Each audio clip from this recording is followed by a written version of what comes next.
Hi hello నమస్తే అండి, నేను మీ శేఖర్ పొన్నాల. సో ఈరోజు ముఖ్యంగా ఈరోజు వీడియోలో చాలా న్యూస్ పేపర్స్లో ఈరోజు అయితే మెగా డిఎస్సి అని మనకు చూసిన పెద్ద పెద్ద అక్షరాలతోటి మనకు మెయిన్ పేజీలో హెడ్డింగ్స్ పెట్టి ఇవ్వడం జరిగిందండి. సో ఎందుకంటే నిన్న నిర్వహించినటువంటి సీఎం రేవంత్ రెడ్డి గారు విద్యాశాఖతో సమీక్ష నిర్వహించారు. సో దాంట్లో మాత్రం మెగా డిఎస్సిలో అంటే బడి లేని గ్రామ పంచాయతీ ఉండొద్దు అనే విధంగా ఇక్కడ ఆదేశించినట్టు తెలుస్తుంది ఇక్కడ. కాబట్టి 20,000 పోస్టులతోటి మెగా డిఎస్సి అనేది నిర్వహించాలనే ఉద్దేశంతో గవర్నమెంట్ ఉన్నట్టు తెలుస్తుంది. కానీ కొంతమంది అయితే 10,000 అంటున్నారు. కాకపోతే మన అభ్యర్థుల తరపు నుంచి మంచి గట్టి డిమాండ్ ఏంటంటే 20,000 పోస్టులతోటే మెగా డిఎస్సి ప్రకటించాలనేది చాలా మంది అభ్యర్థులు కోరుకుంటున్నారు.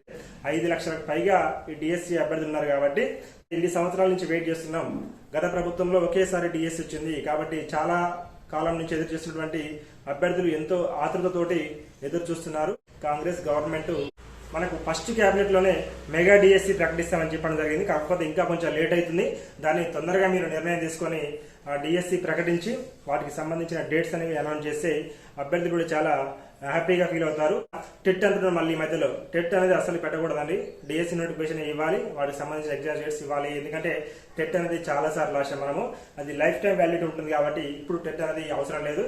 దయచేసి రీనోటిఫికేషన్ మెగా డిఎస్సి ఇప్పుడు పేపర్లో ఇచ్చినట్టుగా 20,000 పోస్టులతోటి మెగా డిఎస్సి నిర్వహిస్తే కాంగ్రెస్ గవర్నమెంట్ పై కూడా ఈ నిరుద్యోగ అభ్యర్థులు అనేది సానుకూల దృక్పథంతో ఉంటారు. కాబట్టి దయచేసి మీరు కూడా మాట తప్పకుండా మెగా డిఎస్సి నిర్వహించాలి. అభ్యర్థులు ఈ వీడియో చూసే అభ్యర్థులు కూడా ప్రతి ఒక్కరు కూడా కామెంట్ చేయండి. మీ యొక్క కామెంట్ ఏంది, మీకు 10,000 చాలా 20,000 చాలా. ఎగ్జామ్ అనేది కూడా ఆన్లైన్ లో కాకుండా ఆఫ్లైన్ లో నిర్వహిస్తే బాగుంటుందండి. ఇంకా మళ్ళీ రీనోటిఫికేషన్ ఇచ్చేసి కొత్త అభ్యర్థులకు కూడా అప్లికేషన్స్ కి ఛాన్స్ ఇస్తే బాగుంటుంది. ఓకేనా? కాలయాపన చేయకుండా మెగా డిఎస్సి అనేది ఎంత తొందరలో ప్రకటిస్తే అంత మంచిది. సానుకూల దృక్పథంతో ఉంటారు కాంగ్రెస్ పార్టీ పైన. మీరు కూడా అభయం ఇచ్చారు కాబట్టి ఆ మాటను తప్పకుండా ఖచ్చితంగా దాన్ని నిర్వహిస్తారని మనస్ఫూర్తిగా కోరుకుంటూ, ఓకేనండి, థ్యాంక్ యూ.